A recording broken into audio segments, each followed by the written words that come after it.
नागरिकगण, मैं आपको अपना परिचय दे दूं। मैं पूर्व मंत्री एवं प्रांतीय अध्यक्ष श्री नकुल दुबे जी का छोटा भाई हूँ। पेशे से इंजीनियर हूँ, लेकिन वर्तमान में शिक्षण के कार्य में हूँ। और नकुल दुबे जी से तो आप लोग भलीभांति परिचित होंगे।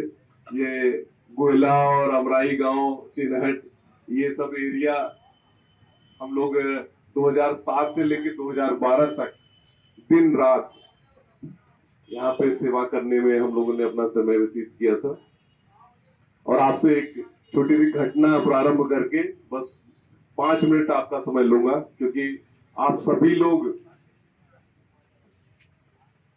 जीवन के संघर्षों में दिन रात लगे हुए हैं। 2007 में मैं विदेश में था और क्योंकि इंजीनियर था इसलिए वहां पे एक बड़ी कंपनी में नौकरी कर रहा था।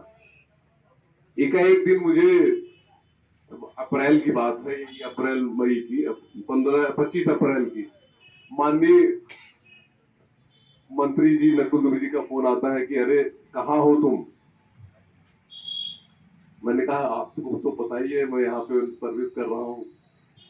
तो बोले कि अगले 15 दिन के अंदर वहां से सारा अपना बोरिया बस्तर समेट के तुम लखनऊ आ जाओ।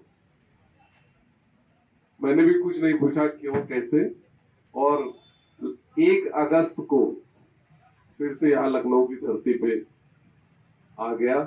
और 1 अगस्त 2008 से लेके फिर 2012 तक लगभग प्रतिदिन माननीय मंत्री जी के आशीर्वाद से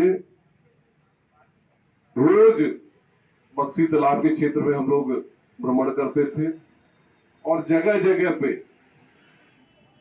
जो भी कार्य मिला, अब उस इलाके के समझिए कई सारे क्षेत्रों में, कई सारे क्षेत्र नगर निगम के अंतर्गत आ गए।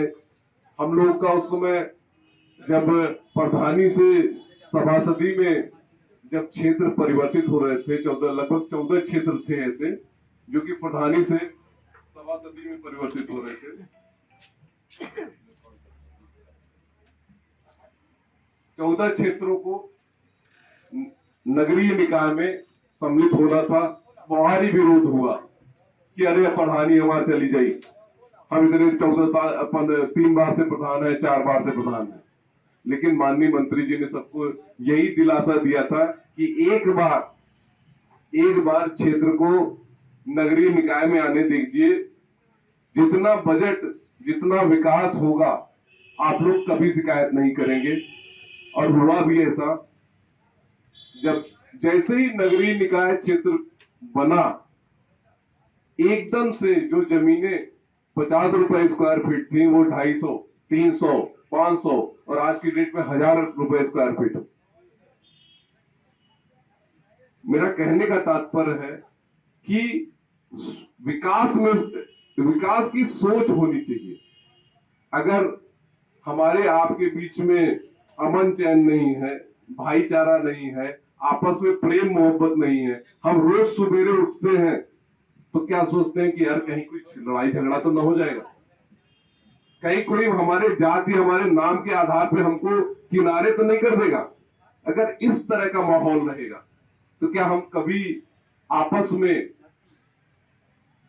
प्रेम की कल्पना कर सकते हैं? आज की डेट में आप लोग, कई युवा हमारे साथी खड़े हुए हैं, आप लोग रोज मोबाइल देखते हैं, उसमें अगर आप भाई शब्द का इस्तेमाल कर दे, भाईचारे का इस्तेमाल कर दे, प्रेम मोहब्बत का इस्तेमाल कर दे, इंसान इंसान के लगाव का इस्तेमाल कर दे, तो आपको घबराहट होगी, आपको लगेगा कहीं कोई ऐसा तो नहीं हमारे पीछे पड़ जाएगा, हमको कुछ ऐसा वैसा तो नहीं कर देगा। क्यों? क्योंकि माहौल इस तरह का बनाया गया, कि इस तरह का माहौल बनाया गया है कि आपको अपने काम की चिंता कम हो, अपनी सुरक्षा की चिंता ज्यादा हो जाए। आप प्रशासक वर्ग से ये ना पूछें कि भैया हमारी जो है ये जो रोड वाला काम था ये काहे नहीं हुआ, हमारे क्षेत्र में विकास की योजनाएं होनी थी वो क्या हो, कहां गई, जो आपने वादा किया था सभासद बनने के पहले या प्रधान बनने के पहले आपने जो वादा किया था, ये सारी योजनाएं कहाँ गई?